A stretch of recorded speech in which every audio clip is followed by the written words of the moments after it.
Hoje não é só mais um jogo. Flamengo e Corinthians entram em campo para decidir a Supercopa Rei do Brasil. De um lado, Felipe Luiz em busca do primeiro grande título da temporada. Do outro, Dorival Júnior com força máxima. É final. É decisão. E o Mengão luta pelo tetracampeonato. E antes da bola rolar, a mídia já está frenética. No programa Equipe F, comentaristas analisaram o Flamengo, o Corinthians e o peso dessa final. Vamos acompanhar o que foi dito. Flamengo e Corinthians, as duas maiores torcidas do Brasil, se enfrentando mais uma vez em Supercopa. Seja bem-vindo, boa noite.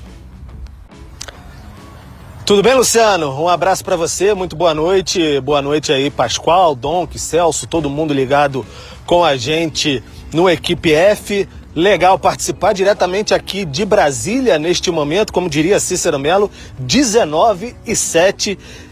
Horário de Brasília. Então a gente faz essa homenagem ao colega Cícero Melo, mas estamos aqui bem pertinho, dá para ver aqui atrás o estádio Mané Garrincha, palco dessa grande decisão da Supercopa de amanhã.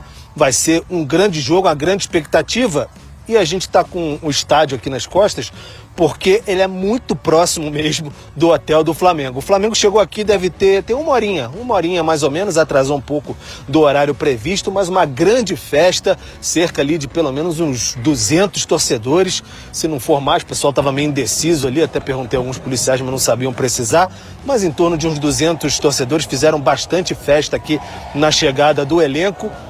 E claro, aquela expectativa por quem? Por Lucas Paquetá. Era a molecada fazendo passinho, gritando, coro de "Ô Paquetá, cadê você? Eu vim aqui só pra te ver". Ele desceu do ônibus, acenou, deu tchau pra galera e entrou direto para o hotel. Quem teve contato mais próximo ali foram Léo Pereira e o Pedro, que deram mais um abraço ali, tiraram umas fotos com o pessoal, fizeram aquele papel ali de relações públicas que geralmente tem sempre jogador que faz.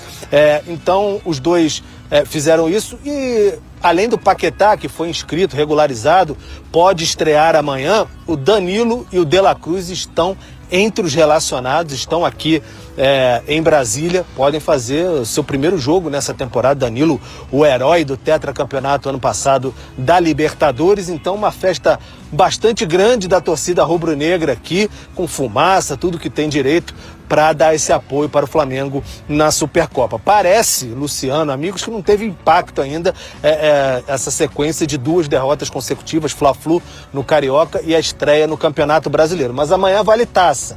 Então é bem diferente como é que a banda toca. O Saul também está por aqui, está entre os 25 relacionados para o jogo, mas para acompanhar mesmo os companheiros. Ele não tem condições de atuar, ele operou o calcanhar esquerdo, voltou essa semana da Espanha, então o Saul vai mais para dar aquela força para a rapaziada. Então o Flamengo preparado, concentrado para essa partida de amanhã, 16 horas, busca o seu 4º título, a sua 4ª taça da Supercopa do Brasil, nessa nova era aí, e teve uma derrota lá atrás para o Corinthians, então vai ser um duelo bem interessante de observar. Alguns torcedores, eu estou olhando por aqui, alguns torcedores ainda ali, mas poucos agora, observando. A massa mesmo esteve por aqui esperando a chegada do Flamengo, deram seu carinho, e amanhã todos ao Mané Garrincha, Luciano. Calma aí que eu já volto aí, ô Pedro. Deixa eu só perguntar pro Pascoalzinho. Ô Pascoal, o Pedro traz essa informação que justamente vem de uma sequência ali de duas derrotas. Você acha que muda a chavinha por conta da taça? Não, bota muita responsabilidade no Flamengo e no treinador do Flamengo. Porque ser treinador do Flamengo é complicado. Porque o Flamengo tem que ter estilo de jogo, tem que ser agressivo o tempo todo, tem que roubar a bola no campo ofensivo. O Flamengo tem muitas obrigações por conta da sua torcida, né? A torcida é muito exigente, né? O Pedro está sempre lá no Maracanã, ele pode falar isso pra gente. A torcida, se o time começa a tocar a bola de lado, mais ou menos no tempo do Tite, a torcida fica meio que maluca. O que gosta da torcida do Flamengo é um time agressivo, marcando saída de bola, como faz o Felipe Luiz. Como não fez o Flamengo nas 2 últimas partidas. Até que fez um pouquinho contra o São Paulo. Mas é que o São Paulo jogou de uma outra forma. O São Paulo teve que mudar o estilo de jogo. O São Paulo não marca individual. Teve que marcar o Flamengo individual. Cansou mais os seus jogadores. E o Corinthians já fez até jogo no Campeonato Paulista com 5 volantes. Por que de repente, para congestionar o meio-campo, também não fará isso no jogo de amanhã? Porque, para mim, o Flamengo é favorito. O Flamengo é favorito. Para mim, o Flamengo não é favorito a ganhar a Recopa Sul-Americana. É ganhar o Campeonato Brasileiro, é ganhar a Libertadores, é ganhar o Campeonato Carioca. Parece que está todo mundo tropeçando no Campeonato Carioca e as coisas estão caminhando bem, mesmo sem jogar o Flamengo, né? Os resultados dos adversários estão dando para o Flamengo essa possibilidade de seguir no Campeonato Carioca. E eu acho que o Flamengo é candidato a todos, a Brasileiro, Copa do Brasil, Libertadores da América, porque o Flamengo tem o melhor time das Américas. E o Flamengo iria disputar cabeça a cabeça com muitos times em campeonatos europeus. No plural, eu estou falando.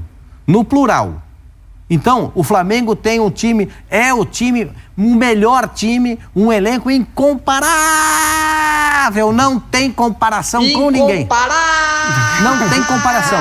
Na América Central, na América do Sul, na América do Norte, não tem elenco igual ao do Flamengo. Quem é que gasta 42 milhões de euros num jogador que vendeu por 35 e contratou por 42? Passa isso pela cabeça de alguém. O que é o Flamengo quer? Ganhar o Campeonato Mundial. O Flamengo quer ganhar esse Mundial do final do ano, a Copa Intercontinental, e quer ganhar um Mundial daqui a 2 anos. O Flamengo monta um time com a perspectiva mundial. Porque, olha, pega o time do Flamengo e dá uma olhada nos caras que jogam lá. Tem jogador de seleção italiana, tem jogador de seleção brasileira, tem jogador de seleção do Uruguai. Pega lá que você vai ver o que tem na seleção do Equador, jogador da seleção equatoriana. É o que a gente vê nos times europeus, né? Com jogadores de seleções do mundo. São jogadores de todas as possibilidades. Aí você vai me perguntar assim, mas quem é que vai jogar? Quem é que vai sair pro Paquetá jogar? Quem, Pascoal? Eu não sei, mas quem vai jogar é o Paquetá. Esse eu sei que vai jogar. Sair, né, agora, o que vai sair? O Paquetá pode jogar de ponta esquerda? Ué, o Paquetá jogou de ponta esquerda no Flamengo quando ele apareceu. O Paquetá pode jogar pela direita, aberto pela direita? Claro que pode. Já jogou assim, inclusive, na Inglaterra. Ele pode jogar por dentro de segundo volante, para mim é a melhor função dele. Ele pode jogar de meia de ligação, ou com o Arrascaeta, ou na ausência do Arrascaeta? Claro que sim. Jesus, dá uma olhada nisso aí, gente. Dá uma olhada no elenco do Flamengo. Se você colocar todos os nomes do elenco do Flamengo nas posições que tem, eu acho que os outros ficam aqui meio que assim, sabe? Com o pé atrás. Como é que eu vou jogar contra um time desse? Mas o São Paulo ganhou. Sabe por quê? O futebol tem os seus segredos. E quem souber marcar o Flamengo, pode até ganhar o jogo contra o Flamengo, mas tem que saber marcar o Flamengo. Será que o Pedro Henrique Torres sabe? Será que ele vai jogar amanhã? Ô Pedro, são muitas perguntas. O torcedor flamenguista quer que ele jogue já amanhã. Será que ele entra em campo? E se ele entrar em campo, será que você saberia responder? Ele entra no lugar de quem nesse time, Pedro? Olha, Luciano, fica até um tanto quanto difícil responder, porque o Paquetá fez basicamente uma atividade com os seus companheiros, por mais que esteja bem fisicamente, né? Porque vem no meio da temporada europeia, a questão de entrosamento ainda pega bastante, principalmente em uma decisão. Por outro lado, o Jorginho e o Arrascaeta estrearam contra o São Paulo e o time baixou bastante fisicamente assim que eles entraram em campo. Então não é nem garantia que eles comecem a partir da manhã aqui no Mané Garrincha. Mas pelo que a gente conversa um pouco, fala um pouco com as pessoas, talvez o Paquetá ali um pouco mais pela direita, o Plata às vezes faz essa função, Luiz Araújo, aquele ponta criador, né, que faz bastante, cai muito para dentro, faz aquele movimento, ou tem uma possibilidade ali de você ter o Pulgar e o Paquetá um pouquinho mais à frente com essa saída de bola, mas vamos ver isso amanhã. O Felipe Luiz tem segurado bastante as escalações, não tem dado muita pista, porque é o que o Pascoal falou. De fato, o Flamengo tem muita opção e isso ajuda demais a confundir o adversário, né? Chegar na hora, mas o Flamengo entende que precisa também de um time muito bem fisicamente amanhã, porque o Corinthians também já está mais tempo até treinando e atuando do que o time rubro-negro. Todo mundo curioso para ver o Paquetá voltando para o futebol brasileiro, né? Jogador que era do West Ham e agora chega aqui com a maior transação, a transação mais cara da história do futebol brasileiro. Pedro, vou me despedindo de você com essa bela imagem do Mané Garrincha aí atrás de você, que amanhã será palco então desse jogaço da Supercopa Flamengo e Corinthians. Bom trabalho, parceiro! Valeu, gente. Se dependesse da rapaziada por aqui, o Paquetá já começava amanhã sem problema nenhum. Já tinha gente com a camisa 20 dele por aqui, exigindo que jogasse e tudo mais, mas futebol tem que ter aquela racionalidade, então vamos ver amanhã qual vai ser a opção de Felipe Luiz. Um abraço para todo mundo aí, boa sequência de programa. Valeu, Pedro. E o debate esquenta. Afinal, quem chega mais pronto para essa final? O Flamengo ou o Corinthians? Deixa o like, Se inscreve no canal e confere agora a sequência dos comentários. E eu acho que o Corinthians ele tem um grande trunfo para vencer essa final, para além, obviamente, da questão física, que para mim pesou muito no jogo contra o São Paulo. Pesou muito, a gente vê um Flamengo de 20 minutos espetacular, aquele Flamengo que a gente conhece do ano passado, que roda a bola, que tem inversão, que tem ia resolver a partida a hora que quisesse. Que resolveria, exato. Só que acontece que no segundo tempo o Flamengo acaba cansando.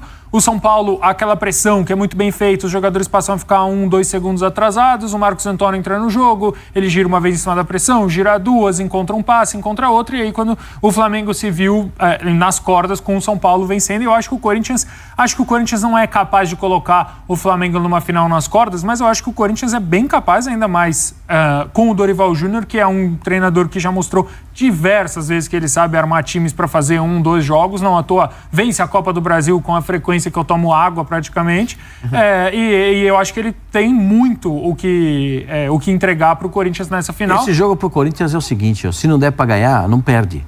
É isso. Porque é o seguinte, leva o jogo para os pênaltis. Não, e se você se fechar muito bem... Tem o goleiro que tem, para os pênaltis. Então, eu tô dizendo, também, né? São dois bons goleiros. São dois bons goleiros, mas... O Corinthians, eu acho que o Corinthians vai adotar essa postura. O Memphis está zerado para jogar? Não. O Garro está... assim, pronto para jogar? Acho que titular o Garro vai ser. O Garro não seria o meu titular. Assim como no jogo contra o Bahia, eles começaram juntos, né? O trio Gin, né? O Garro, o Yuri e o Memphis. E mais aqueles jogadores que já estavam... Eu tenho muitas dúvidas na formação do meio-campo, em termos de pegada no meio-campo. O Corinthians precisa solucionar isso. Eu, na minha modesta opinião, eu sei que o garoto está começando agora, mas eu não tiro o André do time do Corinthians. Respeito todos os jogadores, todos os volantes que o Corinthians tem, mas para mim joga o André. Porque você precisa de alguém que tenha pulmão, que tenha fôlego, para correr o tempo todo. Para dar um suporte. Porque, primeira regra no Corinthians a zaga do Corinthians não pode ser exposta. Esse é o primeiro regulamento. Quando você tira o volante da frente da zaga é uma tragédia. Eu acho que o maior problema de amanhã é a exposição nas laterais, que o Corinthians que o Flamengo certamente vai tentar explorar. Mas o Bidu tá jogando direitinho, cara. Mas eu acho que o Flamengo é muito forte por ali. Acho que esse é o problema. Qualquer time que o Flamengo enfrenta, expõe. Pelo lado direito. Aí quem vai? Geralmente joga o Plata. Pela direita, com o Varela fazendo ultrapassagem, certo? Imagino que sim. E se o Lucas Paquetá for entrar, acho que entra também acho que vai entrar por ali. Com dor no coração do Felipe Luiz, porque o Plata é o cara que faz tudo que o Felipe Luiz gosta. Tudo que o Felipe Luiz pede pra ele faz. Ele joga de centroavante, joga de ponto esquerdo, joga de... O Carrascal eu gosto mais. O Carrascal é muito bom jogador. Muito bom jogador. Ele foi contratado para ser o reserva do debochado, né? Mas ele em alguns... Nesse início de campeonato, agora esses dois... Bom, ele jogou contra o Vasco da Gama muito bem. Sim. Ele não jogou mal contra o Fluminense. Mas eu vejo que o Carrascal tá entrando... é um jogador colombiano também da seleção da Colômbia, né? Aliás, os caras da Colômbia dizem que ele é um figura, que ele é um jogador figura. Ele faz tudo errado, faz as piadas erradas. Ele é o cara que os caras brincam muito com ele, porque ele é um figura no treinamento. Mas eu acho assim, esse jogo vai passar muito pelo meio-campo. Muito, muito. Pela estrutura, porque o Flamengo pode jogar sem um volante. Um volante de marcação. O Jorginho pode ser o primeiro volante. A gente não sabe como é que a gente vai ver esse time, porque tem tanto jogador bom, tem tantas possibilidades. Do meio campo para frente, então, você enxerga tanta coisa que pode acontecer. Eu quero até saber de vocês qual que é o tamanho dessa distância de Flamengo e Corinthians quando a gente fala desses dois times. Deixa eu só, Dom, chamar uma tela aqui para a gente ver um pouquinho desse retrospecto das duas equipes, né? Porque quando a gente fala de Corinthians e Flamengo, a gente está falando das duas principais equipes aí, de duas das principais equipes do país. E agora, claro, quando a gente fala do futebol brasileiro, a gente fala da América do Sul como um todo. Olha só. O Flamengo venceu 7 confrontos em mata-mata contra o Corinthians na história. E aí tem a lista aí pra vocês, inclusive a final da Copa do Brasil de 22. E aí, o Corinthians venceu 3, que aí chama de destaque a Supercopa do Brasil 91 e a semi da Copa do Brasil mais recente 2018. E aí é claro que na Copa do Brasil de 24, o Flamengo despacha o Corinthians. Retrospecto na tela. Retrospecto nesse momento, a gente pode jogar no lixo e deixar pra lá, né? Eu acho que isso não tem peso. É legal como discussão, assim, pra trazer... Formação. Mas só isso aí.